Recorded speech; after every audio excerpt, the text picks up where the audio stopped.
What's really good, everybody?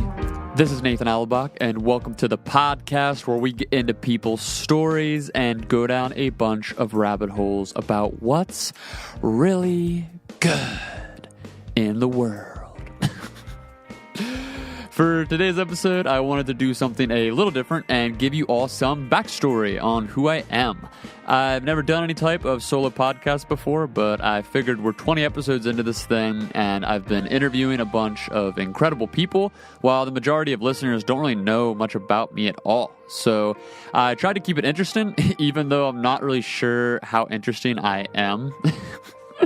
I get into what it was like growing up in a very strong, close-knit religious community, then what it was like to rebel against it, and eventually go through a quarter-life crisis type of mental breakdown, aka the Weezer cruise, as some of you have heard me allude to in the past.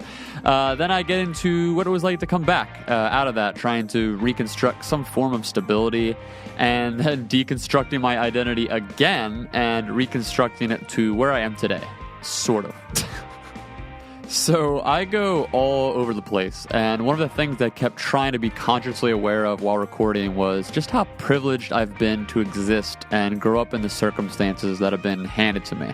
And I don't mean that to be self-dismissive like some people often do with the word privilege, but more so in the sense of being self-aware, because understanding how your overall identity fits into the world's social and geopolitical conversations is more important today than it's ever been. And I think it's possible to hold in one hand the reality that yes, I've had a life full of struggle that is very real to me and has created real consequences in the world, while holding in the other hand that I've also had one of the luckiest decks of cards handed to me in human history by being born into such a loving, stable family and community and country that has provided me with the building blocks to be on so many of the platforms that I am on today. So yeah, I ramble a bunch and barely scratch the surface on any of the topics I bring up. So if you want to know more about any of them, feel free to hit me up on Twitter or email or wherever else. I don't normally have announcements or anything before episodes, but here's one. I'm getting married to my fiancée, Chelsea, at the end of this month, which is huge, obviously. A lot of you have interacted with her on Twitter the past couple months, which has been a ton of fun. We've been trying to schedule a podcast together, so hopefully after the wedding chaos is over, we can make that happen, and you can get to know her a little bit more, too. I've got some great interviews coming out in the next couple weeks, and I just really appreciate all of you for being part of this, whether it's been through my Twitter family or Instagram or the Reddit subs I've been posting in, or even if you're just someone who saw a link being shared on Facebook or YouTube and you thought you'd give it a listen. This is something I've wanted to do for years and just never had the time or resources to put into it. So I'm really honored to be here now with such a diverse and thoughtful group of individuals listening and participating. So yeah, you all rule. And if you haven't yet, it'd mean a ton if you'd give an honest review of the show on iTunes. That helps with visibility more than anything else. And if you don't use iTunes and you want to get me feedback, I'm available on pretty much every social media channel at this point if you just search my name. So yeah, come say hi, and I think that's everything. Okay, I hope you enjoy my clumsy hour-long biographical rant. All right, now let's get into what's really good.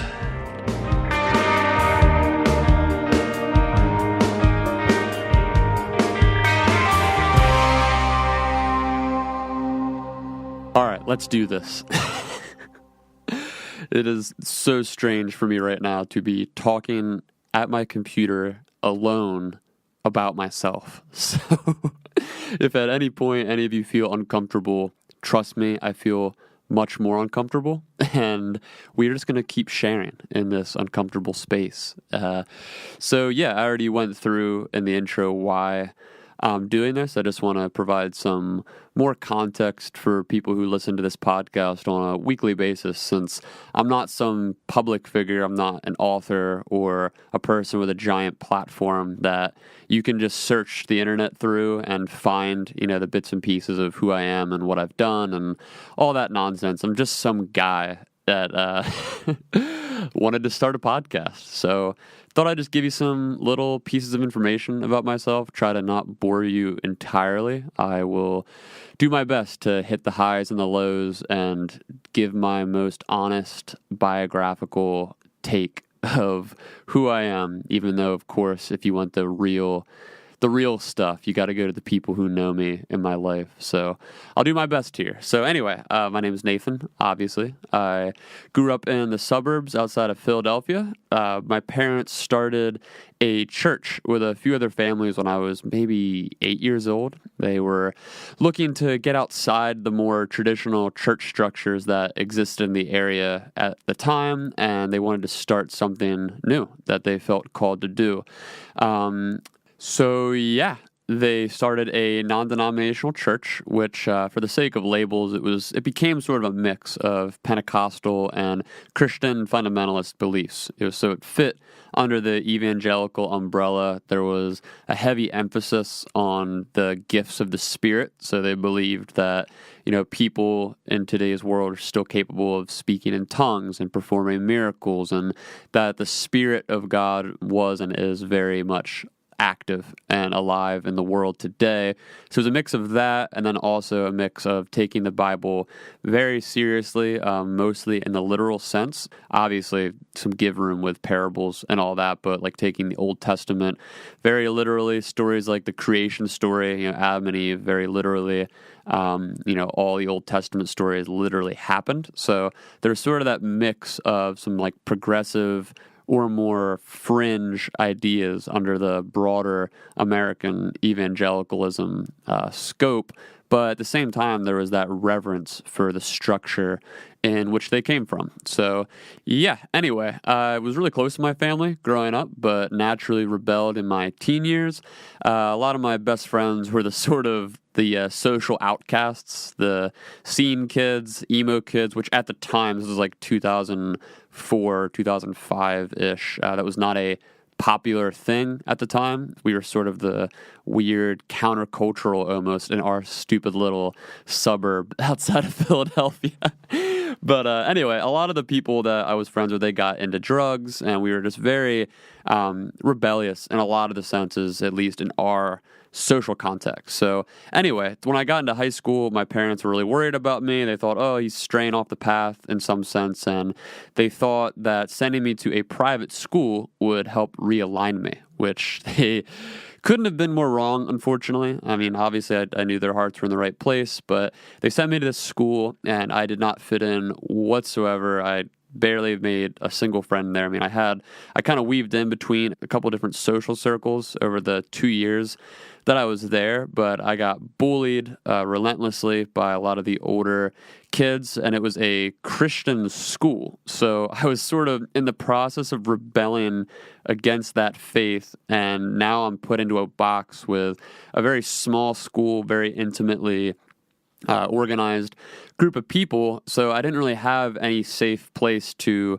get away from all that from. I was just day to day inundated with this culture, which parts of it I appreciated. There were still parts of it it's always weird talking about it in this sense, because you give off the idea that it's all bad. It's all bad. It wasn't that it was all bad.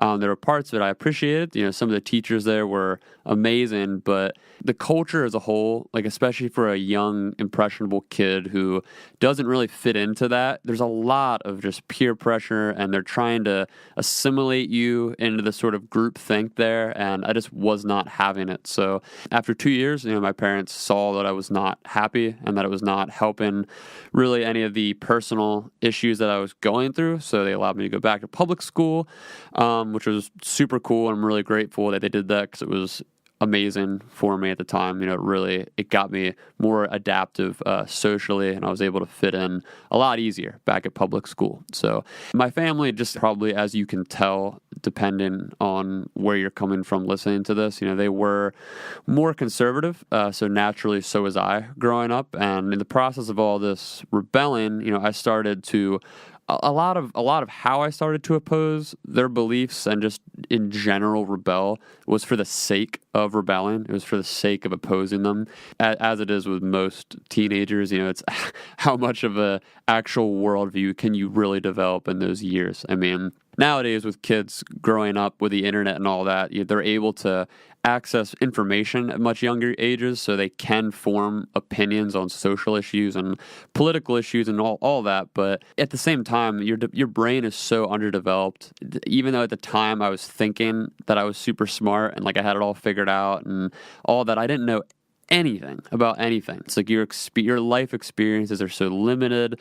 The scope of how you can understand an issue is so limited. Just not even just on the cognitive level, but the social level. So that was sort of me growing up, and I do distinctively remember a couple instances where there was conscious effort of rebellion. It wasn't just out of nothing. There were sermons I remember in the church that I went to where they conflated a lot of conservative American politics with the teachings of Jesus, and that definitely was off-putting to me because I had always known the two things hand in hand growing up together, but never really thought of it in that sense. So just to kind of like throw that into the middle of my rebellious years, that was a very, it just struck a chord with me, I guess, on some level. So anyway, I was kind of drifting away from my family's belief systems, which in this context, if you didn't grow up in this way, like that is everything. The belief structures that create communities, like entire church communities, it isn't just a small part of life. It's a huge part of life. It's the sort of central focus of who you know, like who your friends are, who your family knows, the type of ethical frameworks that you work within. So this wasn't just a small, like Nathan is just rebelling. It's just a phase. Like this was very difficult for my family, for my younger sisters, for my parents, for my grandparents, like the broader family and community at large. So, obviously in the like looking outward, in the global sense or like the national sense, this is not as crazy now that I have different perspectives, but like at that time, in our community, it was a big thing. So in these teen years, I was really involved in our local music scene. Like I said before, a lot of my best friends were the scenesters and the emo kids. We all wore black and listened to metal and hardcore music. That was in a lot of ways sort of the tribal fire that we gathered around to let out our angsty steam in some way. So most of my best friends were in bands, which was really cool. So we'd go out most weekends to see local shows. They'd be playing at the local high schools or the YMCAs, or even some of the churches around our area would host these concerts every month, which was a really, really cool, vibrant community at this time. This was like the days of Zanga and MySpace. So, you'd see like someone posting about a show on MySpace, and it wasn't like now where you're so flooded with Facebook event invitations where every week there's a bajillion things going on and you get 5 invites for the same night and you wind up doing none of them because there's just so many options to do. So it's a very different time in that sense. It's like this music scene was really everything. Most of my best friends were in bands, but I myself was not talented enough to be in a band at that time. I didn't really get into songwriting until after high school. So when I turned 18 and graduated, I wanted to be a musician. I wanted to get out of my hometown. I wanted to do all these things that were not the norm, but I really didn't have any resources. I wasn't really a smart kid or a very attentive kid in school at any point. And I guess, sort of fell hand in hand with the rebellious nature. I was always wanting to be somewhere else. I never really wanted to be at school, which looking back, it's such like a stupid, selfish thing to think, especially when you grew up as privileged that I did. And I didn't even know at the time how privileged I really was, at least in the Western sense of the world. Because, when I think for the first time, I was 11 or 12, I went to Honduras on my first missions trip, which my church got involved in. I went back after that probably 10 or so different times over the years. We built this youth center and a school down in Tegucigalpa in Honduras. So at a very young age, I had experienced poverty and the desolation of certain areas like that, where it's just people there literally have nothing. You know, you're walking through the streets and it's people are living in shacks. There's feces on the ground. You're just stray dogs everywhere. Like there's not. It was a super eye-opening, worldview shifting thing for me to experience at that age. But at the same time, again, because when you're young like that, you don't have your full cognitive senses developed. It only goes so far. You know, like it really didn't allow me to understand like the broader geopolitical, socioeconomical issues of even just our country. You know, like I had obviously seen poverty in America, but because at that young age, when you've seen poverty at the scale of something like in Honduras, where I was, it almost, in my stupid teen brain, I would compare the poverty of America to that then and think, oh, people in America don't know how good they have it.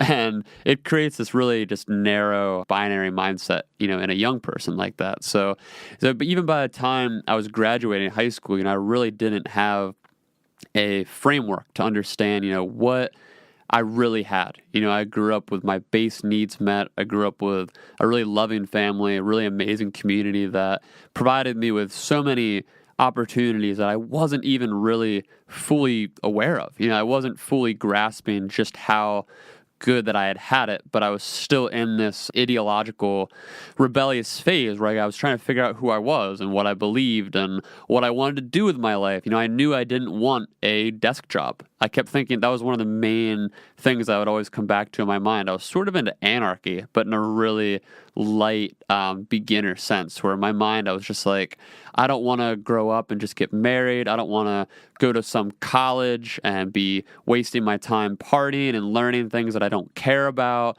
You know, I don't want a white picket fence and a dog and a family. Like these were all things that at that young age of around 17, 18, I saw them conceptually in the communities around me and, you know, in the media as well. And I just didn't want that at all. So when I got out of high school, you know, I just wanted to leave. So I screwed up big time. You know, I wound up blowing all the money I had saved throughout high school, and I was working at a car wash for years and saved up just a couple $1,000, you know, like not a ton of money, but I was able to do some road trips with some friends, do some touring with a couple of my friends' bands that they had been working on at the time.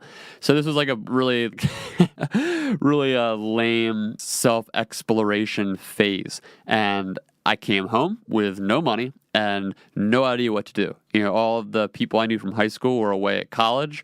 I was not really of the mind that I wanted to do that in any sense. You know, I hadn't signed up to go anywhere because I didn't have the grades or the resume to really put that out there. So I ended up getting a job landscaping, and I just dove headfirst into music promotion and songwriting. So at the same time, while this was all happening, I started dating this girl who was crazy smart and virtually agnostic ideologically, which brushed up against a lot of my previous held beliefs. You know how that is, where even though I was sort of out of that phase, you know, when you're interacting with someone who believes something so staunchly opposed to what you believe, even if it's not something that you strongly believe anymore, like in this sense, it was beliefs that I had held growing up. It was my family's beliefs. So it still hurt, you know, it still was there's a lot of tension between us in that way, because in my mind I kept thinking this person is pushing up against everything that I thought I knew at one point, and it just doesn't feel right. So anyway, she was really kind and patient with me. Looking back, it's just so funny because I think, why was she with me in some ways? like when I think back at some of the rhetoric and the sort of ways I went about my thinking, I really was so rudimentary. And, you know, not to say she was like some insane intellect I guess, at the time, because we were both 18, but still, she had a pretty strongly developed worldview around skepticism and free thinking, which is something that she got me into. And at the time, I ended up reading a couple of really challenging books. One of the primary ones being Letter to a Christian Nation by Sam Harris. And that led me down the whole rabbit hole of the online skeptic community. I remember just sitting up late at night, like till 2, 3, 4 in the morning sometimes on YouTube, watching like Christopher Hitchens debates and all that, and being so existentially fearful and confused, not knowing what I was going to do about any of this. I didn't know who I was. I didn't know what I believed. I didn't know what happened after I died. All of a sudden, these questions that sort of theoretically and not arbitrarily, what do you call it? Just they were in the ether. These were ideas of rebellion that I had in the ether, but these were people who were putting those ideas into very direct and sound arguments, which really just threw me through a loop. So this went on for a few months. While we were dating, my world opened up and I was very confused, like a newborn almost. And then we broke up. So that just really that planted just this really, really powerful seed of existential angst into my life that just was never there before. Because all of this, I guess the word I was looking for before was abstract. All of this rebellion was abstract in my life up to this point. Now it felt very real. It felt very visceral. I could feel it. I could feel the doubts within me, which was not something I was used to feeling at all, because I grew up in a community where everything was certain. Like the community was, we knew what we believed, we knew who we were, we had answers to all of life's questions in some capacity, and now a lot of that was taken away. Like the rug was ripped out from under me, and I didn't know where I fit with any of this, especially because all of my family and friends were still religious. So it's like I broke up with this girl, and now I don't really have many resources to turn to. And at the time, I'm 18, and like I said, a lot of the people I knew were away at college, and a lot of the friends that I grew up with were just getting more and more deep into the drug scene and all that. They sort of took, a lot of them at least, took this route into furthering rebellion into that, whether it was coke or meth, or psychedelics, whatever it was. And that was just not something I was ever interested in. So at this point, I held on to songwriting and promoting for dear life.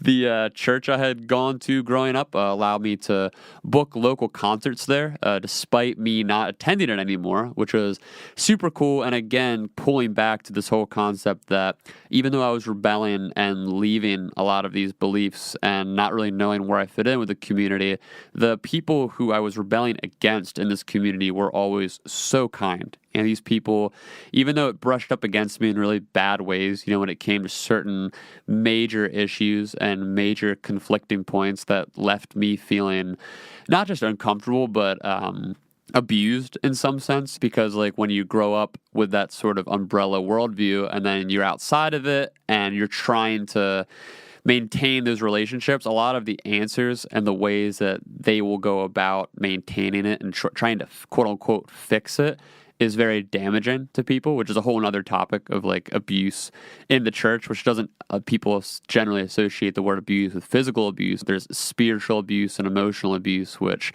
are very real things. And, I won't dive too deep into that, but there was definitely some points of contention that I felt really hurt and like abandoned by a lot of these people that I'd grown up with. So there was that element that was always there. And, I think to a certain degree always will be there, because this is a really powerful developmental stage in my life. So anyway, that was there, but at the same time, there was that sense of just community and forgiveness and openness, which they were always trying to maintain the relationship. And it was a really small community. This isn't like, I didn't grow up in a big city, so there weren't a ton of places to go, So like this was a very tight-knit group of people, and they were always so excited about the different things I wanted to do, even though in this sense where I was like booking shows and I wasn't like, there was no agenda, you know what I mean? Like I wasn't tying this back to church. I wasn't inviting people to go to church or anything. The people who came to these shows, most of them had no idea either it was a church, and if they did know it was a church, there was no like association there where they felt pressured in any way to attend or anything like that. Just to provide even more context around that, the church itself met in like an old warehouse building that we had renovated. And when we renovated it to look sort of like a cafe, just have a more contemporary, open feel. It wasn't like when you walked in or drove past, it looked like a church building. You know what I mean? Like it wasn't a space that would have driven people away who were outside of that community. So I got heavily involved in this. I did it for years. I want to say maybe 5 years. I promoted shows there where I'd book one almost every month, all different genres, anything from rock, hardcore, metal, indie music, acoustic music, hip hop, electronic music. Just I can't even tell you how many people, amazing people, some amazing people, some terrible people that I met over the years doing this. Because again, this is sort of the infancy stages of social media, so there wasn't a ton of vetting. There wasn't like a ton of research involved. You could only know so much about someone or their band before you booked them. A lot of it was just word of mouth and trusting people over email or like a Facebook page that does not have a lot of identity built into it. So that was a really, really cool thing, and it really helped me sort of restabilize my purpose in life almost, if that makes sense. I put a lot of my energy into that, and simultaneously I started getting into songwriting, and obviously it was really bad at first. I'm still not great, but it was really, really bad. And I would kind of like weave that in to what I was doing with the promotion. Sometimes I'd play. I never like booked the shows around myself, but if I needed to like a fill-in act, you know what I mean? Maybe I'd open up acoustically for some of the bands that were playing and stuff like that. So I got really into doing that and recording. I started releasing a couple albums at that time, and I think a lot of this helped distract me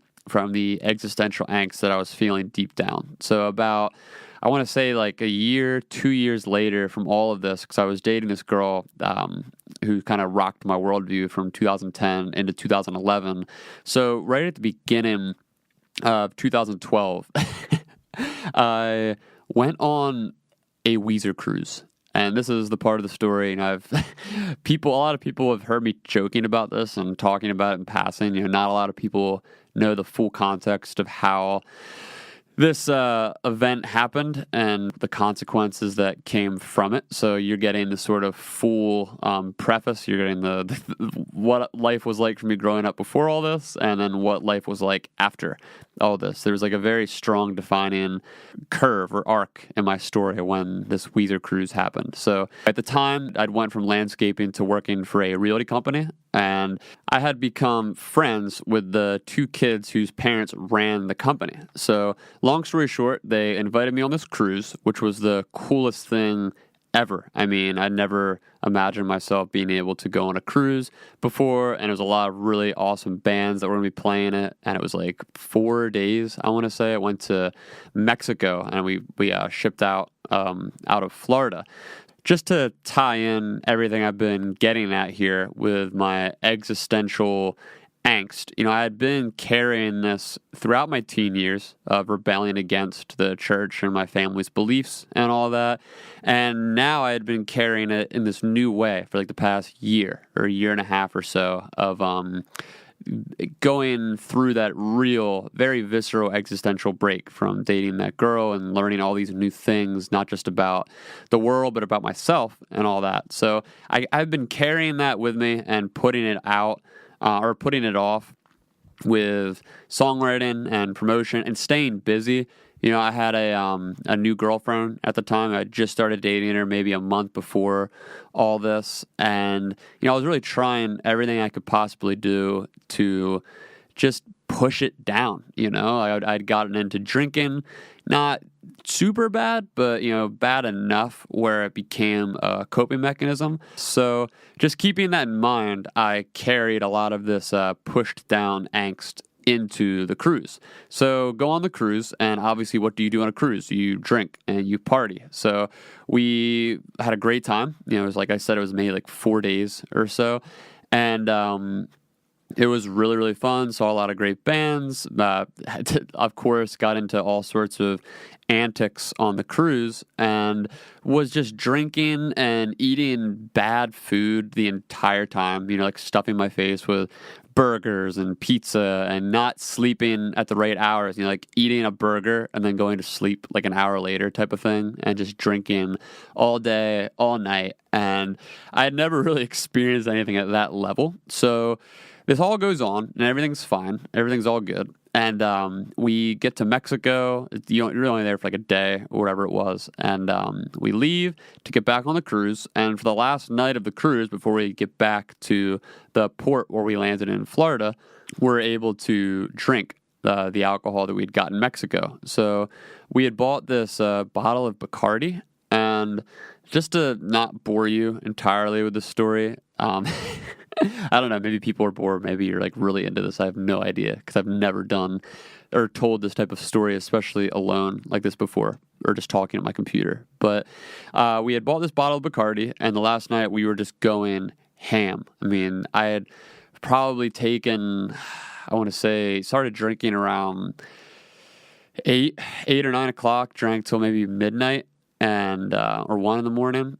Probably in that time period, like 13, 14 shots of this stuff. Like, I don't even really remember. It was an absurd amount, more than I had probably ever drank at that point. We were just going crazy and having a good time, and we get back to our room because we have to wake up. I think it was at like 6 or 7 the next morning to get off the boat.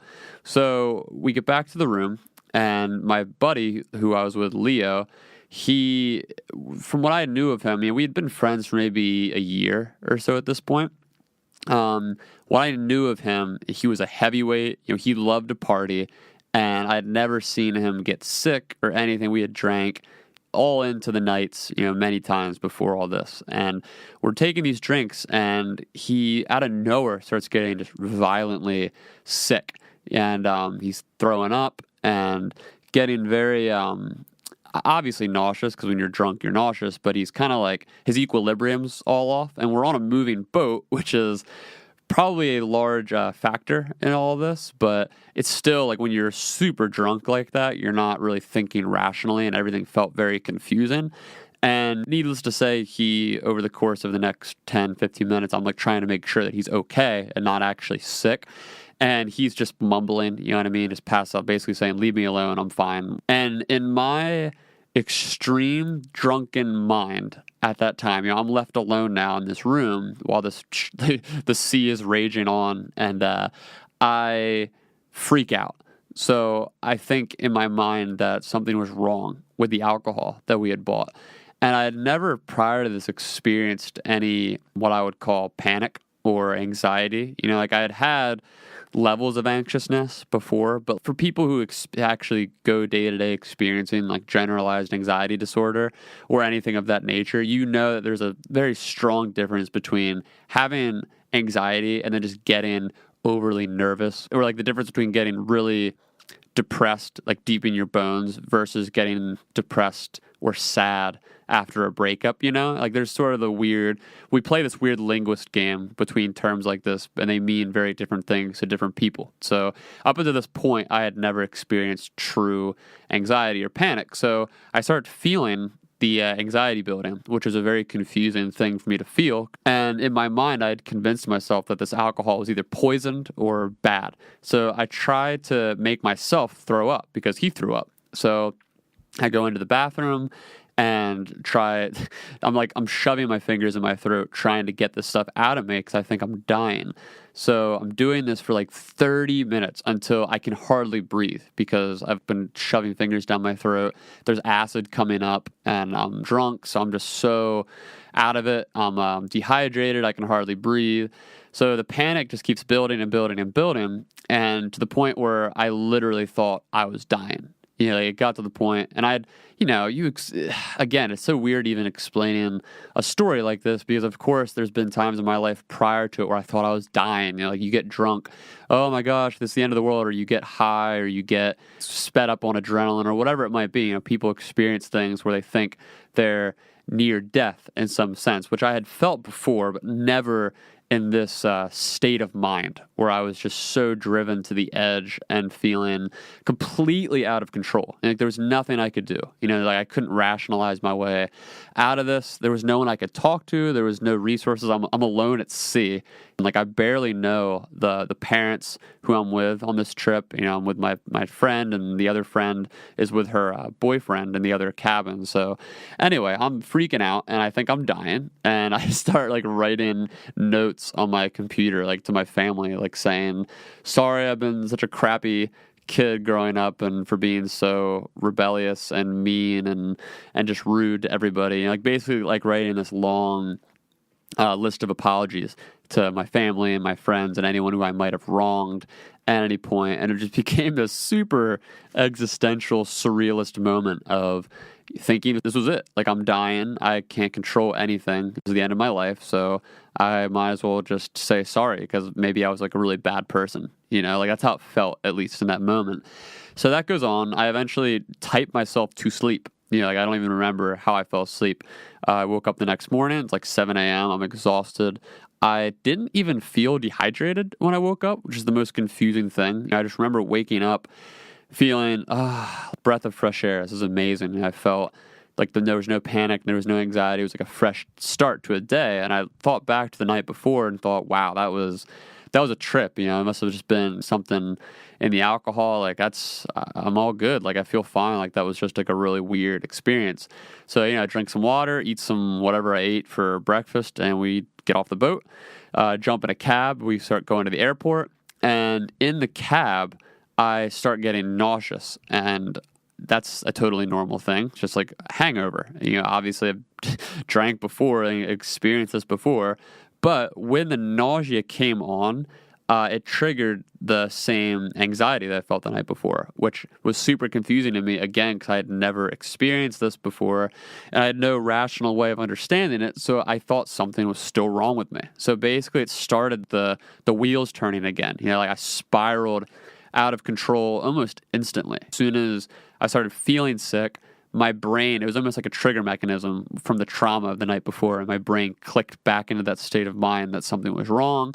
So I start freaking out in the car, thinking I'm dying again. We get to this airport. I literally, this is the part of the story that gets really weird. I start hallucinating, and to this day, I'll never know what this was, whether this was all created in my own mind, because the chemicals in my brain were just firing off on all pistons. I started to see trees and wildlife inside the airport when we got there. I saw deer running around, which I'll never forget. It was one of the most bizarre things ever, to be sitting in a airport terminal and just to see deer hopping around. And I was like rubbing my eyes, like, what is going on in my mind right now? And so I'm freaking out. I'm running in circles. The parents who brought me on this trip, who owned this realty company that I work for, are looking at me like I'm insane. They have no idea how to react or what to do in this situation. Like I said, like, we didn't really know each other all that well. So my friend Leo, who was the son that I was friends with at the time, I'm still friends with him. But at the time, especially because we'd only been friends for like a year or so at this point, he's trying to help me, calm me down. He's actually explaining to me what he thinks is happening, which turns out he was right, because he had experienced panic disorder and like anxiety in these different levels. So he could kind of see, as the wheels were turning in my mind and how I'm reacting, he saw that and tried to help me. He was trying to explain, like, you're okay. He was trying to help me with different mechanisms and all that. I wasn't having any of it. You know, I was lost in my mind, completely deranged. And the best part of this was I started running around looking for something for my stomach, because I had never experienced anything like this before. And I kept thinking the alcohol I drank was like poison, right? So I'm running around looking for something that could heal my stomach, and I'm reading labels, you know, like when you go to the airport and you see like the little concession stands, and I'm reading labels and boxes on the concession stand for something to help me. I can barely see, you know, everything's blurry. I'm blacking out, like I'm in and out of reality, you know what I mean? And I end up buying a box of pills and taking them. And Leo comes up to me and he's like, what did you just buy? Like, what are you taking? And he looks at the box, and I had bought Midol, the women's the period pills, basically, like for help with menstrual cycles. And I had no idea I even bought them. I literally didn't even look at the label. I was just reading the backs of the boxes to find something to help with stomachs. And I bought that box. He's freaking out. He's like, "What are you doing, dude? Like, why would you, like, I have no idea what's going on." Needless to say, this is kind of like the end of this story. I won't keep going on. I could go on and on and on about the sort of micro stories within the story. But I get on the plane, and the person who I'm sitting next to on the plane is this calm, older man. And he sees that I'm freaking the hell out and basically starts talking to me and saying, "You're going to be okay, blah, blah." Like, he was very just calm demeanor.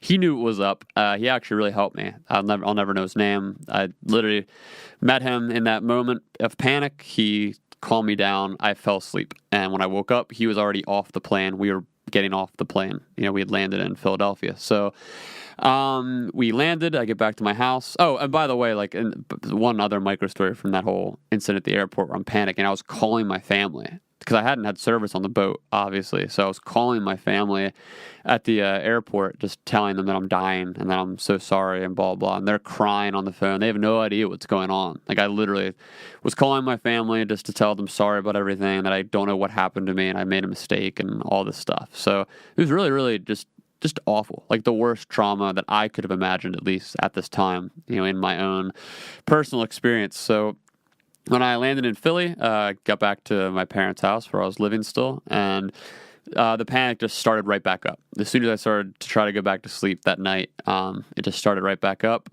even worse than it was earlier, to the point where I needed to go to the emergency room. So my dad drove me there. I ended up not going in because I fell asleep when I got there, and he knew, like, my dad knew that there was something going on here in this sort of mental health capacity. So he talked to me that night, and the long story short is this went on a daily basis. Not a single day went by that I didn't experience this deep, traumatic level of panic for almost an entire year. So this cruise happened in January of 2012. I got medicated. They put me on Zoloft in, I want to say, September of 2012.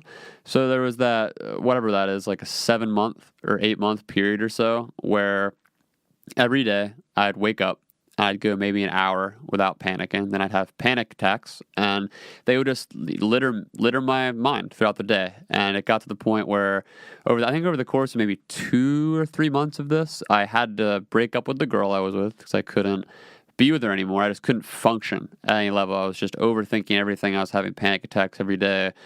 Everything was just in disarray. I really didn't even know what was going on. I couldn't think straight. So broke up with her. So I was just going to community college at the time. I wasn't away at college or anything like that. Just like a local community college I've been going to for the past year or so. Dropped out because I failed 2 classes of it. I mean, quote unquote, dropped out of community college. You know what I mean? Just stopped going. And I had to leave my job because I was literally getting to work and having to leave in the middle of the day randomly for these panic attacks. Like, I just had to start driving because I couldn't function. Like, I'd be in a room and just start freaking out of nowhere. And it was awful. I lost 30 pounds. I want to say like maybe 28 pounds or so in the first couple months. I was just skin and bones. I couldn't eat. I couldn't sleep. Everything was just, it literally felt like it was going to be a matter of time that I ended up in an insane asylum. I thought it was schizophrenia. I wasn't really sure what had happened to me because I couldn't rationalize, like I've been saying.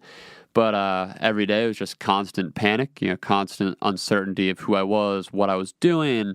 There's mass memory blackouts of this time for me where I just don't remember entire weeks and months of what I was even doing. And eventually I got put on medication. Zoloft really helped me, like up until this point.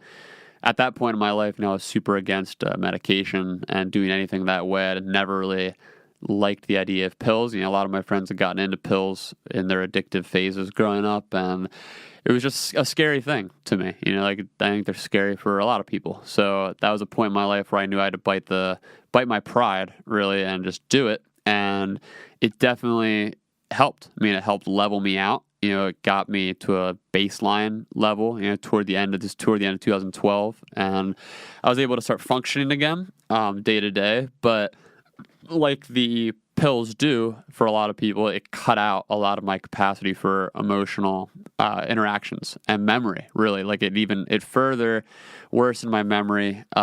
Every day kind of just felt like the same thing. I was just repeating a cycle, and I couldn't get very high. It was great because I couldn't get my lows. I wasn't having panic attacks every day anymore. I was still getting anxious, but the panic was gone virtually. But I also couldn't get, like serotonin dumps, because it controls your sort of input levels of all that. So anyway, that happened. I eventually got off the pills the next year, and I started to restabilize my life. And in that time, I found God again. I started going to church again and really restructuring my entire belief system. This was a really weird time for me because I started to acknowledge for the first time in my life that growing up, I was so young when I rebelled against everything that I believed. I didn't have a full, functioning brain to understand all of that. At this time I'm 21, I think. So I'm still not, full functioning.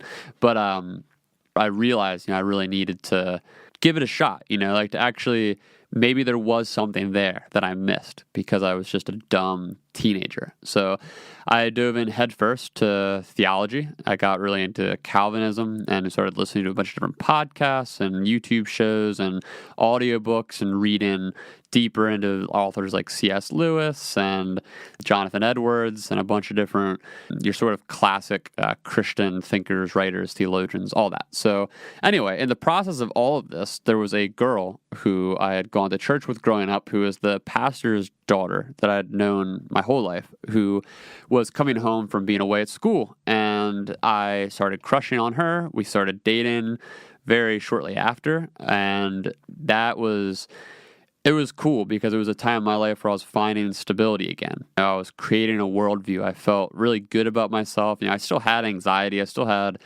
these issues, but I felt stable for the first time in years. And I started to kind of piece together like new community. Me and a few of my friends, including the girl that I was dating, we started a young adults group.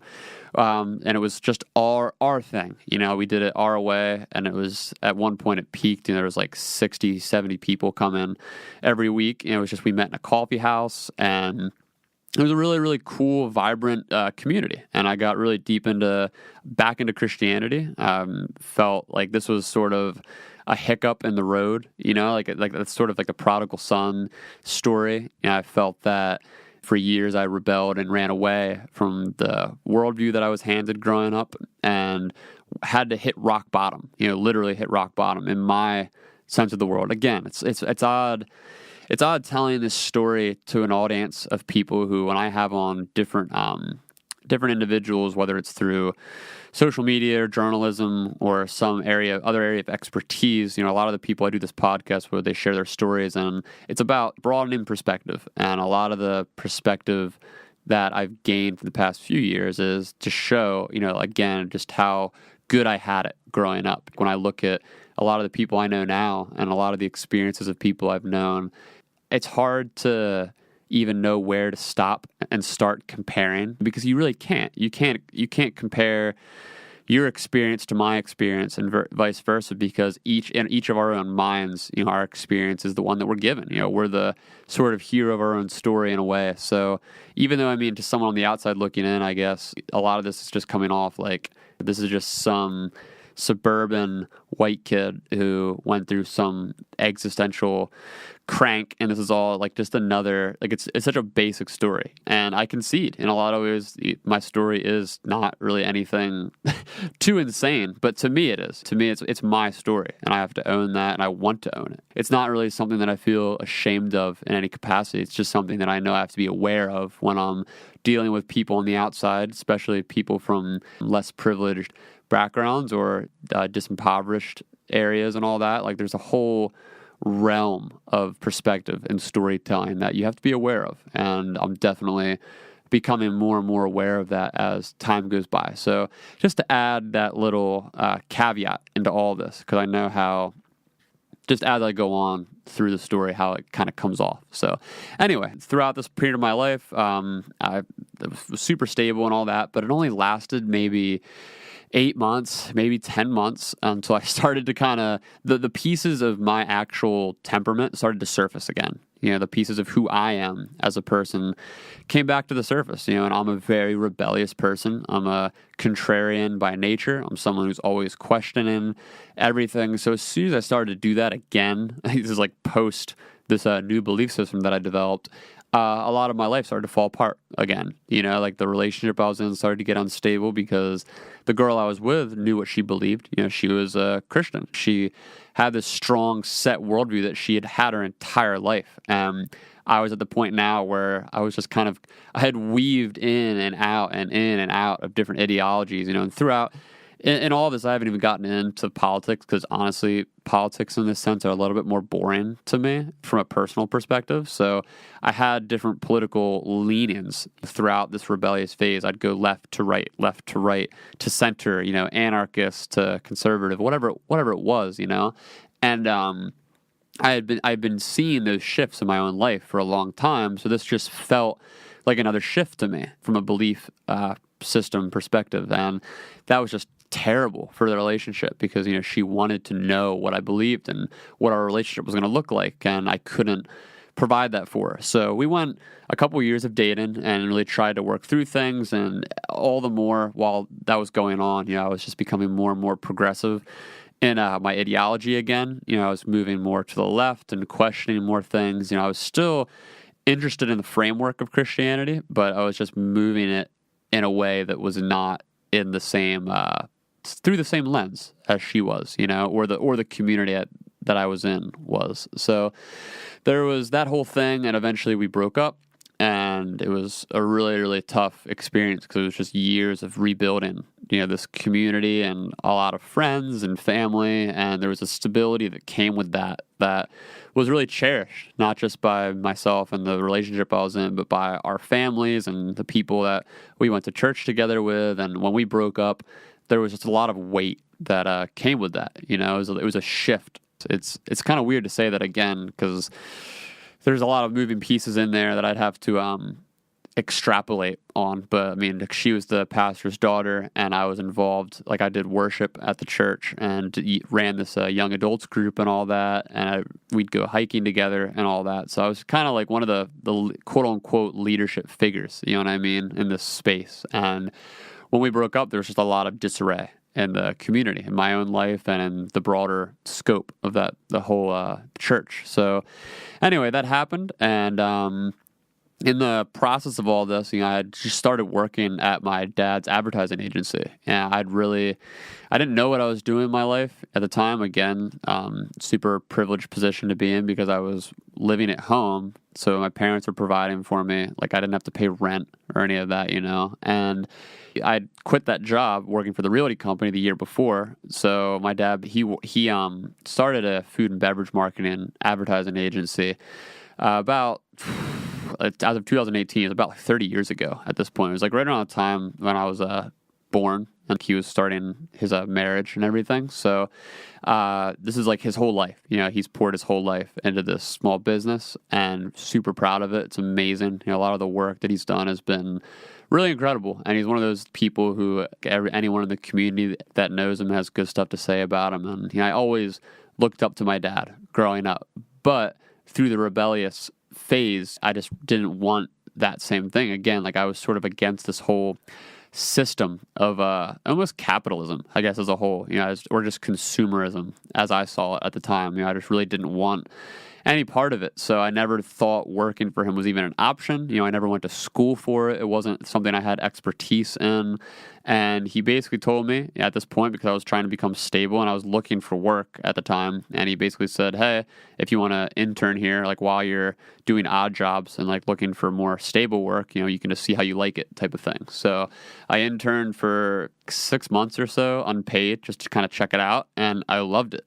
I really loved the people there, and I loved the type of creative work that it was, social media and writing and coming up with ideas for stuff. It was just really, it sort of invigorated that part of my mind. So I eventually, this would have been 2014, eventually a position opened up for a social media manager because they were getting in more to social media marketing with their clients. And again, this is like smaller scaled clients. And I think a lot of people think when they think of food and beverage marketing corporations, and a lot of startups, a lot of local regional companies. So not huge budgets, but like decent sized budgets, like ones to actually start running big campaigns with on social media. So the only experience I had on social was from being on it from when I was a little kid and from doing promotional work, through my own songwriting and for the shows I've been booking. So I had an understanding of how ads worked and how to get people into and interacting with stuff on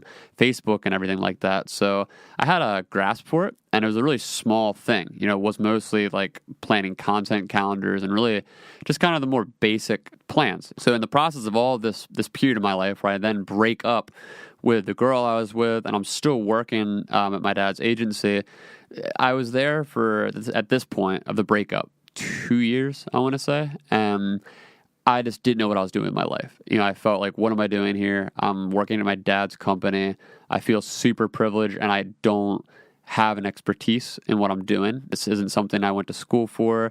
Everyone that works here is an expert. They're all artists, and they're account executives, and they're people that have mass experience of what they do, and they're amazing at what they do. And I'm just the boss's kid. So this was it's just really difficult for me internally.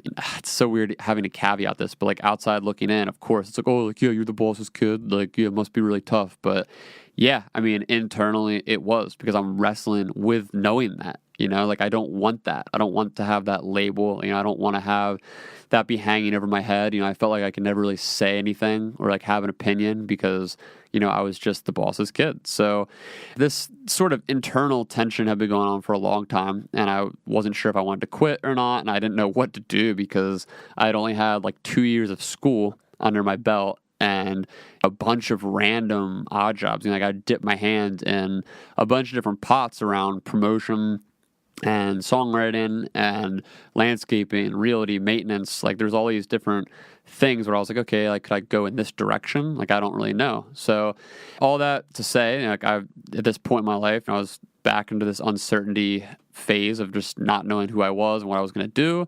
But I did know that this tension of not knowing at this point, this is 2016, beginning of 2016, end of 2015, I knew that that's where I needed to be. Because at this point, I've been going through my life, my entire life, from growing up, back and forth, over and over again, not knowing what I thought about things. And I'd shift from one extreme to another extreme. I'd shift from extremely religious to extremely anti-religious, and extremely politically conservative to extremely politically progressive, et cetera, et cetera. And this went on for so many different phases of my life that at this point, I realized I need to stay in this tension. I need to be right where I am right now. I need to be okay questioning things. I need to be interested. I need to be curious. I need to be okay with not knowing the broader truths of the universe. You know what I mean? I'm just some guy. I'm not a scientist. I'm not a philosopher. I'm not a religious expert or a non-religious expert. I'm just some guy. And I need to really level out my existential angst in a productive way where I can just be a functioning person. So I made it to that point, and shortly after, started dating Chelsea, who's my current fiance, who I get married to next month. Woot woot. So fell in love with her instantly. She shared that same mindset of just holding ideology and ideas and possibilities in the space, holding it in an open hand rather than a closed fist, which was something that I wanted more than anything out of somebody to share my life with. And found that in her. We had known each other for almost 10 years prior to that. She was a barista at the one coffee house that I used to host an open mic at and also just play open mic at. So we had a history, and I had sung a little bit with her little sister. Her sister was a songwriter herself. So It was great. Just jumped into dating her, and flash forward a year from there into 2017, and that's when all the Steakum stuff happened. So 2017, that summer, I was getting ready to literally quit working for this agency that I work at. I just didn't know what I was doing there anymore. I was getting more and more anxious by the day, just not feeling like I fit in or belonged, and that I was wasting, more than anything, that I was wasting my dad's time and money. My dad poured in so much time and so many resources into me working for him, and he believed in me. Anytime we talked about it, he'd always be like, "You'll figure it out. I'm not pressuring you." He'd always made it a point to tell me, you don't need to do this. You don't need to take on this identity. I'll support you with whatever you want to do. And that was something I always, I valued it so highly, and also it guilt tripped me so bad because I felt like I wasn't offering the company anything of substance. I was barely getting by with what I was doing, just like the sort of bare minimum social media type work, basically. The Steakum thing happened in August of 2017, and that's a whole story in and of itself, but the long story short is that we had Steakum as a client, and they had run their retainer for the year, so we didn't have any budget for ads or campaigns or anything like that, and we were trying to think of something we could do, in the meantime. So through some talks within the agency and with the people over there, I convinced them to let me run their Twitter account, and at the time, Steakum's Twitter account had maybe 1,000 followers, but no active followers. Probably most of those were bots and old expired accounts because it hadn't been used in years. So I started just going on it and being a goon and trying to drum up some impressions and engagement. This was just all in my own free time because we didn't have a budget for it. So I just started doing it outside of work hours, and some during work hours a little bit if I had some downtime. But it naturally just snowballed into what it became now. Basically, some of the initial pieces that got it to be what it is, I got involved with the online group Twinja, which just started interacting with them one day in October, and we just had a great time interacting on Twitter. I'm still friends with a lot of the people I interacted with that day through the brand account.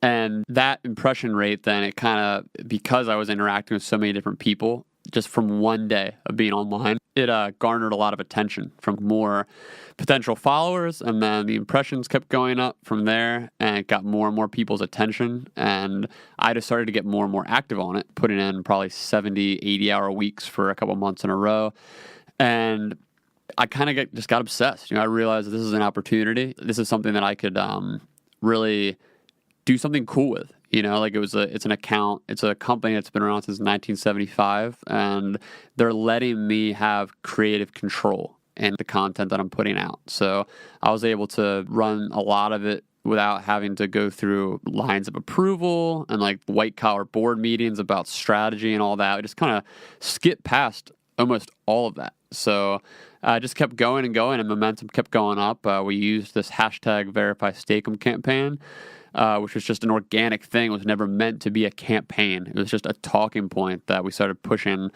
through the Twitter, and people just loved it. It was just I think it was in a lot of ways an escape from the toxicity of that social media platform where it's mostly political. It's mostly very divisive and polarizing. So this was a way that people could kind of blow off steam. And it kind of just kept growing and growing to the point where some media picked it up, and eventually the account got verified in January this past year, 2018, and it just blew up from there. From, I guess, when I started on the account, probably 1,000 followers, and by the time in January it got verified, I think it had 15,000. It got 500 million organic impressions through the media it was published in, and all the Twitter stuff. So it was just a really cool experience that I would not have been able to do without the amazing community that I kind of just fell into on Twitter. And that was something that really shaped my entire attitude toward work and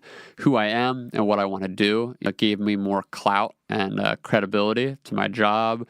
It just opened up a whole new outlet of space in conversations of social media. I have a voice. I have something that I understand, and that the people who previously would have just looked at something like Twitter or it just maybe social media marketing in general and looked down on it as if it's like not very effective, or they don't really understand how it works, how online culture works. Like this is, hey, I can put this in front of people and say, this is how it works. You can create content that people want to see. You can create relationships with people that they want to have. It doesn't have to be you just shove in ads, and like really crappy, hey, fellow kids type of ads in people's faces. So that's pretty much what brought me to where I am right now. And I've always wanted to start a podcast. I got into podcasts in 2011-ish, and it's always been something that I've been interested in. I just love ideas. I love sharing ideas, my own ideas. I love hearing other people's ideas, and I just like to talk. If you haven't gathered that already, I was not planning for this podcast to be as long as it is, and it is because I like to talk. I know that I'm obnoxious. I'm very self-aware of a lot of the inherent character and temperamental flaws that I possess. And thankfully with the community, not just online through the feedback of the podcast, but the people I know in real life, there's a lot of people that I know who are upfront and honest with me about how I come across and the way I talk about certain things. And I'm always just trying to improve. Just generally as a person. And I feel like this podcast for me in a lot of ways is that. Here's a way that I can not wind up some bitter old man one day, just waking up one day and realizing that I have been stuck in my own head for years with what I believe. And now I'm just trapped. Like this is my way of getting ideas out there and getting new ideas in. And it's a way to share those ideas and share that process. And that's what it's all about. So, I really, really am thankful to have all the opportunities that I've had. Life is just really bizarre in that way, Like I get into this a lot in the podcast with different guests about free will and just how so much of what we are is an accident of birth and community where we grow up and our temperaments and our biologies. And these are all things that are out of our control in a large sense. So I'm really thankful every day to have the life that I've been given and the opportunities that I've been given. And I want to make sure that with that, I'm providing a platform for as many people as I can and a space for learning and understanding and bridging gaps of polarization. So this is just a little bit, I guess this is what it's like been like an hour. I'm not even looking. So it's been like an hour of me rambling a little bit about myself. Hopefully this gives some of you context to why I am the way I am, like why I'm interested in certain topics over other topics. This sort of all weaves in together the pieces of just my identity as a person. And, there's certain podcasts I listen to just for the sake of politics. Like I listen to political podcasts for that. I listen to spiritual podcasts for that. I listen to sort of general conversationally based podcasts to blow off steam and to learn a little something about whatever it might be they're talking about. There's different areas of outlets where we can learn and go to for different stuff. And I want to make sure, like with this, that I'm being true to myself. And who I am is someone who is caught between all these different tensions. I'm caught between tensions of the family and the community I was raised in and their more fundamentalist belief systems. I'm caught between that and the worldview and the friend circles that I've cultivated as an adult, which is much more progressively minded. So I'm caught between that tension, and that translates into religion and spirituality, politics, and just everyday living and ethical decisions. So that's pretty much all I want to share, I guess. So, if you made it this far, that's awesome. I really appreciate each one of you for listening and for being part of this whole process with me. So, party.